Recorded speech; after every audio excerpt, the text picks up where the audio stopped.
Hello guys, I am Dr. Devendra Mishra, working as assistant professor in chemistry at Bidla Institute of Applied Sciences, right? Also running this tetrahedron chemistry classes channel, and here are the links available to approach me. Hello friends, welcome back to the tetrahedron chemistry classes. So आज मैं आप लोगों को एक बहुत छोटा सा concept phosphorescence का यहाँ पे एक्सप्लेन करने जा रहा हूँ, जो कि कोऑर्डिनेशन कंपाउंड्स कुछ ऐसे सिस्टम होते हैं जो कि फॉस्फोरेसेंस का फेनोमेनन शो करते हैं, और इससे रिलेटेड क्वेश्चंस भी आपके प्रीवियस ईयर सीएसआईआर नेट में पूछे जा चुके हैं। ओके, तो फॉस्फोरेसेंस को समझने के लिए सबसे पहले आप इस डायग्राम को देखें। ओके, ये डायग्राम एक्चुअली एक फ्रैक्शन है जेबलोंस्की डायग्राम का। कंप्लीट जेबलोंस्की डायग्राम ये नहीं है, ठीक है, लेकिन ये उसका एक फ्रैक्शन है। तो ठीक है, इसको स्टार्ट करने से पहले एक पॉइंट मैं यहाँ पे आपको जरूर कहना चाहूंगा।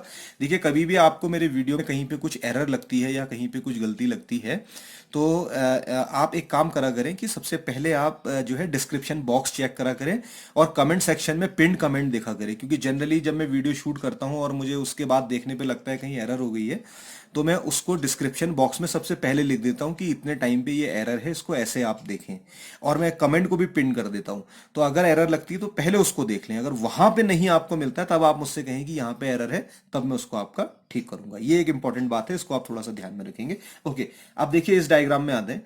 तो देखिए, इसमें ये आपकी एक ग्राउंड स्टेट है। अभी भूल जाइए कि किस इसकी कुछ स्टेट, कुछ इसके ग्राउंड स्टेट टर्म होंगे, उनको छोड़ दीजिए आप। ये ग्राउंड स्टेट है, ये आपकी फर्स्ट एक्साइटेड स्टेट है, ये आपकी सेकेंड एक्साइटेड स्टेट है, ठीक है, और ये एक दूसरी और एक्साइटेड स्टेट है। तो मान लीजिए एक इलेक्ट्रॉन यहाँ पर है, और इस इलेक्ट्रॉन पे आपने कुछ रेडिएशन डाला, लाइट शाइन करी या वट एवर एनर्जी सप्लाई करी, तो ये इलेक्ट्रॉन जंप करके कहाँ चला जाएगा? फर्स्ट एक्साइटेड स्टेट में चला जाएगा, ठीक है। ज्यादा एनर्जी दे देंगे तो सेकंड में भी जा सकता है, लेकिन मैं सेकंड में यहाँ पे उतना कॉम्प्लेक्स में नहीं जाना चाहूंगा, मैं सीधे मैं फर्स्ट एक्साइटेड स्टेट में इसको डाल रहा हूँ। तो ये जब फर्स्ट एक्साइटेड स्टेट में जाएगा तो वहां पे थोड़ा सा टाइम ये आपका रहेगा, और उस टाइम के बाद ये यहाँ से नीचे वापस आ जाएगा। तो नीचे वापस आते समय कुछ रेडिएशंस को ये बाहर निकालेगा, और ये रेडिएशंस विजिबल रेंज में आपको स्पेक्ट्रम की मिलेगा। तो विजिबल रेंज में आने की वजह से एक कलर जो है इसका मिलता है इस इलेक्ट्रॉन की वजह से। तो और इस प्रोसेस को आप फ्लोरेसेंस बोलते हैं, ठीक है। तो मान लीजिए यहाँ पे कोई आपका कॉम्प्लेक्स कोऑर्डिनेशन कंपाउंड था, उस पर आपने एनर्जी दी, इलेक्ट्रॉन ऊपर गया, और उसके बाद आपने देखा तो इसने फ्लोरेसेंस दिया। इसको फ्लोरेसेंस एमिशन स्पेक्ट्रोस्कोपी में हम पढ़ते हैं, तो इसको फ्लोरेसेंस कहा जाता है। फ्लोरेसेंस जनरली 10⁻⁻⁵ सेकंड में पूरा हो जाता है, ठीक है। और ये फ्लोरेसेंस जनरली वो कॉम्प्लेक्स दिखाते हैं जो कि MLCT transition, metal to ligand charge transfer complex जो होते हैं, वही इसको आपका शो करते हैं। इस पे मैं वीडियो बना चुका हूं, metal to ligand charge transfer complex पे, इसको आप देख लीजिएगा, ठीक है। लेकिन कई बार ऐसा होता है कि यहां से वापस ना आके ये जो इलेक्ट्रॉन आपका जो सिस्टम होता है, ये आपका क्रॉस करके जंप करके लो एनर्जी प्रोसेस या वो जो होती है, इसको ये फेवर करता है, और जंप करके ये दूसरी एक्साइटेड स्टेट में चला जाता है। तो इस सिस्टम, इस प्रोसेस को बोलते हैं इंटर सिस्टम क्रॉसिंग। तो ISC मैंने यहाँ पे लिखा है, इसका मतलब है इंटर सिस्टम क्रॉसिंग। ओके, तो जैसे ये यहां पर आ जाएगा तो अब यहां पे कुछ देर रुकेगा, फिर यहां से नीचे वापस आएगा, ठीक। और जब ये यहां से नीचे वापस आएगा, फिर से ये कुछ रेडिएशन एमिट करता है। वो रेडिएशन विजिबल रेंज में फॉल होते हैं, और अगर वो विजिबल रेंज में फॉल होते हैं तो फिर इसको आप फॉस्फोरेसेंस के नाम से जानते हैं, और जनरली रेड फॉस्फोरेंस इसको कहा जाता है, ठीक है।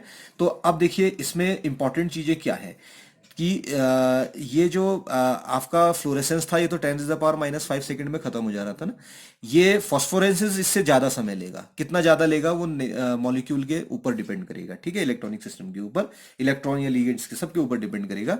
लेकिन जो फॉस्फोरेसेंस होता है, ये डिलेड प्रोसेस है। डिलेड प्रोसेस का मतलब क्या है कि देखिए, फ्लोरेसेंस के केस में तो आपने लाइट शाइन करी और एमिशन स्पेक्ट्रोस्कोपी देखी, तो फ्लोरेसेंस मिल गया, बात खत्म हो गई। और फिर आपने सोर्स हटा दिया, मान लीजिए जहां से आप लाइट सप्लाई कर रहे थे या आप एनर्जी सप्लाई कर रहे थे, वो सोर्स बंद कर दीजिए, तो फ्लोरेसेंस भी बंद हो जाएगा। लेकिन फॉस्फोरेसेंस के केस में क्या होता है कि अगर आप सोर्स हटा भी देते हैं, वो जो सप्लाई आप कर रहे थे रेडिएशन, वो हटा भी देते हैं, ठीक है, तो उसके बाद भी कई मिनट तक या घंटों तक भी आपका जो है वो जो कलर कॉम्प्लेक्स का आता है, वो आता रहता है, कई मिनट और घंटों तक भी आ सकता है। तो इसको फॉस्फोरेसेंस बोलते हैं, इसीलिए इसी को डिलेड प्रोसेस कहा जाता है, क्योंकि सोर्स हटाने के बाद भी ये प्रोसेस कंटिन्यू रहती है, ठीक है। अब दोनों में डिफरेंस क्या है देखिए। जो फ्लोरेसेंस है वो सिंगलेट, ये क्या लिखा है देखिए, SS सिंगलेट का मतलब है, और ग्राउंड स्टेट भी मान लीजिए आपकी सिंगलेट है, ठीक है। तो फ्लोरेसेंस सिंगलेट एक्साइटेड स्टेट से सिंगलेट ग्राउंड स्टेट में होगा, और जो आपका फॉस्फोरेसेंस है वो ट्रिपलेट ग्राउंड स्टेट से सिंगलेट ग्राउंड स्टेट में होगा। इसका मतलब पहला वाला जो है इसमें स्पिन मल्टीप्लिसिटी सेम रहेगी क्योंकि सिंगलेट सिंगलेट है, तो ये स्पिन अलाउड ट्रांजिशन है फॉस्फोरेसेंस, नहीं सॉरी फ्लोरेसेंस। लेकिन फॉस्फोरेसेंस के केस में आप देखेंगे कि ये आपका ट्रिपली स्टेट से आपका ग्राउंड स्टेट में आ रहा है जो कि सिंगलेट है, तो ये स्पिन फॉरबिडन ट्रांजिशन है। इतना आपको पता होना चाहिए, ठीक है। तो स्पिन फॉरबिडन ट्रांजिशन ये लगता है। अब देखिए इसमें होता क्या है कि कौन कौन से कंपाउंड ऐसे हैं जो कि आपका ये प्रोसेस शो कर सकते हैं। तो इसमें आप देखें कि ये आपका जो है ये एक्चुअली डिलेड होना चाहिए, डिटेल लिखा है मैंने, ये डिलेड होना चाहिए था, I am very sorry. Okay, it's a delayed process, ठीक है। तो यहां से आप इसको देख सकते हैं कि ये क्रोमियम, जनरली क्रोमियम के कॉम्प्लेक्स इसको शो करते हैं जहां पे D3 और D6 सिस्टम हो, लेकिन D6 लो स्पिन होना चाहिए, हाई स्पिन वाला नहीं होता है। तो ये कुछ कॉम्प्लेक्सेस के नाम ने यहाँ पे दिए हुए हैं, ठीक है। ये देखिए, तो आप इनको याद कर लीजिएगा, एग्जामिनेशन में क्वेश्चन इससे आ सकता है, ठीक है। अब देखिए क्या है, अगर आप देखें इधर कॉम्प्लेक्स, ये CSIR 2016 का क्वेश्चन एक पूछा गया है, इसमें बहुत ज्यादा प्रॉब्लम नहीं है क्वेश्चन को सॉल्व करने में। इसमें देखिए रेड फॉस्फोरेंस आपने बताना है, तो सबसे पहले तो आपको पता होना चाहिए कि ये क्या है, स्पिन फॉरबिडन ट्रांजिशन है। तो क्रोमियम 3 क्या है, देखिए आपका ये D3 सिस्टम है, chromium 3 is the D3 system. D3 का मतलब इस पे 3 इलेक्ट्रॉन है, 3 इलेक्ट्रॉन है, तो आपको पता है n+1 अगर आप रूल लगाएंगे तो स्पिन मल्टीप्लिसिटी कितनी हो जाएगी, 3+1 4, स्पिन मल्टीप्लिसिटी 4 हो जाएगी, ठीक है। और इसके लिए अगर आप ग्राउंड स्टेट टर्म निकालेंगे तो टर्म क्या आ जाएगा, इसके लिए F आ जाएगा, ठीक है। ये सब मैं पहले बता चुका हूं, इसलिए मैं इसको दोबारा से नहीं बता रहा हूं, ठीक है। तो अब देखिए स्पिन मल्टीप्लिसिटी 4 है, तो सबसे पहले आप क्या देखिए, फिर ये 4 जो है आपका क्रिस्टल फील्ड, जब आप इसको डालेंगे, ऑर्गल डायग्राम्स आपने पढ़े हैं, ठीक। तो वहां पे फिर ये टर्म जो है आपका स्प्लिट हो जाएगा, A2G T1G T2G, और A2G इसमें हो जाएगी ग्राउंड स्टेट, और बाकी की ये आपकी है फर्स्ट एक्साइटेड स्टेट, और ये आपकी है सेकंड एक्साइटेड स्टेट। ओके, यहां से आप देख सकते हैं। तो अब ये क्योंकि स्पिन फॉरबिडन है, तो जो भी ट्रांजिशन होगा वो आपका अलग अलग स्पिन मल्टीप्लिसिटी के साथ होगा।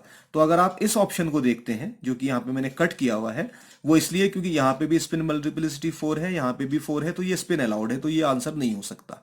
ऐसे ही यहां पे भी ये स्पिन अलाउड है, स्पिन अलाउड है, तो ये भी नहीं हो सकता, तो मैंने इसको भी कट कर दिया। अब देखिए ये भी ठीक हो सकता है और ये भी ठीक हो सकता है, दोनों में से, क्योंकि यहां पे देखिए ये 2 ये 4 स्पिन फॉरबिडन, ये 4 ये 2 स्पिन फॉरबिडन। अब आपने देखना है कि ग्राउंड स्टेट से ये होता है एक्साइटेड स्टेट से ग्राउंड स्टेट में, लेकिन A2G यहां पे क्या है, ग्राउंड स्टेट है, तो A2G से तो हो नहीं सकता, ये इधर से इधर ट्रांसफर, एरो जहां की तरफ जा रहा है वहां से वहां, जहां पे टेल है वहां से ट्रांसफर हो रहा है, ठीक है, जहां पे हेड है वहां पे मिल रहा है। तो कहां पे हो रहा है, ये ग्राउंड स्टेट से एक्साइटेड स्टेट में हो रहा है, तो ये भी नहीं हो सकता, क्योंकि होता क्या है, एक्साइटेड से ग्राउंड होता है। तो आपके पास एक ही ऑप्शन क्या बचा, एक्साइटेड स्टेट से ग्राउंड स्टेट EG में। अब आप यहां पे ये जरूर बोल सकते हैं कि ये जो EG है इन टर्म्स में तो कहीं पे नजर नहीं आ रहा, यहां पे हमने इसको नहीं दिखाया हुआ है, लेकिन अगर आप सारे पॉसिबल टर्म्स निकालेंगे तो ये टर्म भी इसमें निकल कर आएगा, ठीक है। और सिस्टम इंटर सिस्टम क्रॉसिंग की वजह से ये आपका देखिए यहां पे हमने लिखा है इसी D3 सिस्टम के लिए ये ग्राउंड स्टेट है, और ये आपकी ट्रिपली जो है आपकी ट्रिपलेट एक्साइटेड स्टेट है, जिसमें आपका, इसको ट्रिपलेट क्यों बोल रहे हैं, क्योंकि इसमें अगर आप n+1 लगाएंगे तो 2+1 = 3 हो जाएगा, याद रखिएगा, ठीक है। तो ये 3 से यहां से आ रहा है, ये 2 से 4 में आ रहा है, ठीक, ये तो इसको ये ध्यान रखेंगे आप। तो ये वाला ऑप्शन इसमें करेक्ट है। तो ये एक बहुत आसान सा क्वेश्चन था, लेकिन इसके लिए पता होना चाहिए कि आपने ये पढ़े भी हैं या नहीं पढ़े हैं फॉस्फोरेसेंस वगैरह। तो आप देखें CSIR नेट में कोई एक बहुत, या गेट में भी, या IIT JEE में भी कोई एक बहुत छोटा सा भी कंसेप्ट आप स्किप नहीं कर सकते, क्योंकि कुछ भी आपने स्किप किया तो हमेशा ये चांस है कि कुछ ना कुछ आपसे एग्जाम में छूट जाएगा, ठीक है। और एक क्वेश्चन और है, आप लोगों में से कई लोग मेरे लेक्चर सीरीज देख रहे हैं, कई लोग बहुत तारीफ भी कर रहे हैं कि बहुत एक्सटेंसिव, बहुत डिटेल लेक्चर बने हुए हैं, ठीक। जैसे NMR में मैंने डिटेल में प्रोटॉन के केस में बनाया है, या UV में बहुत डिटेल में मैंने बनाया है, और मास में मैंने बनाया है, स्टीरियो केमिस्ट्री मैंने बहुत डिटेल में किया हुआ है, कोऑर्डिनेशन मैंने एक्सटेंसिव किया हुआ है। तो आप ये पूछते हैं कि क्या जितना आपने पढ़ाया ये सफिशिएंट है, तो मैं एक चीज पहले बता दूं, कंसेप्ट जितने हैं वो मैं सारे लगभग पूरे करने की कोशिश करता हूं, लेकिन आप याद रखें कि किसी के भी वीडियो देखने से ही, मान लीजिए मेरा वीडियो है या किसी और एक्सपर्ट का, किसी बड़े चैनल का वीडियो है, तो किसी के वीडियो देखने से आपका कभी कोई एग्जाम क्वालिफाई नहीं होगा, उससे सिर्फ हेल्प आपको मिलेगी आपको बहुत सारी प्रॉब्लम्स सॉल्व करनी पड़ेंगी। अगर आप जब तक आप प्रॉब्लम सॉल्व नहीं करेंगे डिफरेंट डिफरेंट सोर्सेस से, तब तक हमेशा आप क्या कर सकते हैं कि आप क्वेश्चन सॉल्व करने की आदत नहीं बनेगी, क्योंकि जितने भी आपके चैनल्स हैं जो कि ये पढ़ा रहे हैं ऑनलाइन, जो एक एक हिसाब से देखा जाए कि सर्विस प्रोवाइड कर रहे हैं आप लोगों को फ्री ऑफ कॉस्ट, वो बहुत मेहनत कर रहे हैं। लेकिन जितना भी वो पढ़ा रहे हैं, या तो वो प्रीवियस ईयर के क्वेश्चंस को सॉल्व कर रहे हैं या कुछ और कहीं से ला रहे हैं, तो वो बहुत डिटेल में, उनके पास भी ना तो इतना समय है, ना इतना लिटरेचर एकदम से अवेलेबल होता है। तो ये आपके ऊपर डिपेंड करता है कि आप डिफरेंट सोर्सेस से प्रॉब्लम्स को सॉल्व करें। एक बार जब आप प्रॉब्लम सॉल्व करने लग जाएंगे, तब आपके लिए कोई भी एग्जाम आसान हो जाएगा। ठीक है, तो ये मैं आपको बताना चाह रहा था। ठीक है, अगर आपको ये कंसेप्ट समझ में आया है तो वीडियो को लाइक जरूर करें। ठीक है, और टेट्राहेड्रॉन केमिस्ट्री क्लासेस को आप सब्सक्राइब भी करें, अपने फ्रेंड्स के साथ भी शेयर करें, ताकि ये लिटरेचर ज़्यादा से ज़्यादा लोगों के पास पहुंचे। ठीक है गाइस, चलिए, थैंक यू वेरी मच।